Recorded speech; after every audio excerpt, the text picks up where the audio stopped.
네, 일상생활 속 법률구조 사례, 법률구조공단 사용 설명서 김태현 기자와 얘기해 보겠습니다. 김 기자, 오늘 사건 내용이 어떻게 되나요?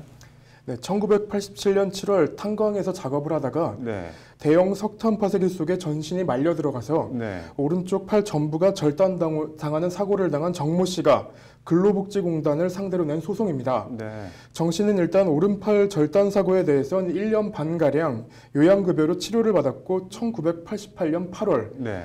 해당 상병에 대한 요양을 종결했습니다. 네. 그러나 정 씨는 요양 종결 이후에도 매일 밤 이 사건으로 인한 악몽을 꾸는 등 네. 극심한 우울과 불안, 공포, 수면장애, 슬픔, 자살 충동 등에 시달렸다고 합니다. 이에 정 씨는 2015년 근로복지공단을 상대로 외상 후 스트레스 장애와 우울증, 적응장애 등의 질환에 대해 네. 추가 상병을 신청했지만 거부당하자 네. 법률구조공단을 찾아 소송을 낸 겁니다. 네. 정확한 소송 이름은 추가 상병 불승인 처분 취소 소송입니다. 네. 정 씨 사건을 대리한 법률구조공단 한유진 변호사의 말을 직접 들어보겠습니다. 네. 최초 제 내용에 비춰서 확인된 외상 후 스트레스 장애 등 정신과적 상병은 충분히 연관성이 인정되는데 그 부분이 처분에서는 반영이 되지 않았던 것 같아서 당연히 구조공단이 도와드려야 될 사건이라고 생각해서. 그래서 소송 쟁점은 어떻게 됐나요? 네, 정 씨의 오른팔 절단 사고는 1987년에 일어났고 네. 이에 대한 요양은 1988년 종료됐습니다. 네. 그런데 각종 정신적 후유증에 대한 추가 요양 신청은 2015년, 그러니까 약 28년의 시차가 있는 겁니다. 네. 이에 팔 절단과 우울증 등 정신질환 발병 사이 직접적인 인과관계를 인정할 수 있느냐가 핵심 쟁점이 됐습니다. 네.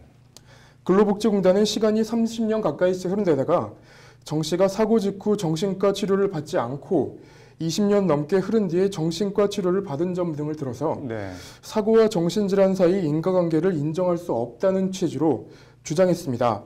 법률구조공단은 어떻게 반박을 했나요? 네, 법률구조공단은 정 씨가 당한 재해가 아니고선 달리 정신질환을 초래할 다른 요인이나 사건이 없었던 점, 끔찍한 사고를 당한 후 수십 년 뒤에 외상 후 스트레스 장애 증상이 발생하는 사례가 의학적으로도 보고되고 있는 점 등을 들어서 네. 인과관계가 인정된다고 맞섰습니다. 네. 한유진 변호사의 말을 다시 한번 들어보겠습니다. 네. 저희 측에서는 일단 추가 상병의 병리적인 특성을 염두에 두고 상당 시간이 경과된 후에도 발병되는 사례가 보고되는 점, 그리고 의뢰자가 그 이전에도 유사한 증상 등으로 인해서 처방을 받아온 점 등을 위주로 변호를 했고. 재판부 판단을 좀 들어볼까요? 네, 1심 재판부는 수십 년의 시차가 있긴 하지만 네. 이 사건 사고로 인해 극심한 우울과 불안 등 정신질환이 유발된 점이 인정된다며 원고 승소로 판결했는데요. 네.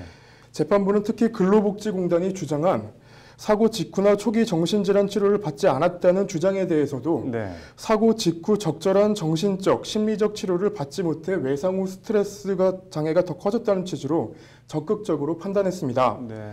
판결의 소송을 대리한 한유진 변호사 말을 들어보겠습니다. 네. 재해와 추가 상병 진단에 관해 시간적인 간극만을 따지지 않고 사고의 내용과 이후 근로자의 상황을 의무 기록 등을 토대로 객관적으로 그리고 적극적으로 상당 인과관계를 인정해서 근로자를 구제한 사례로 의의가 있습니다. 해당 판결은 2018년 2월 확정됐고 네. 정 씨는 정신질환에 대해서도 요양급여를 받을 수 있게 됐습니다.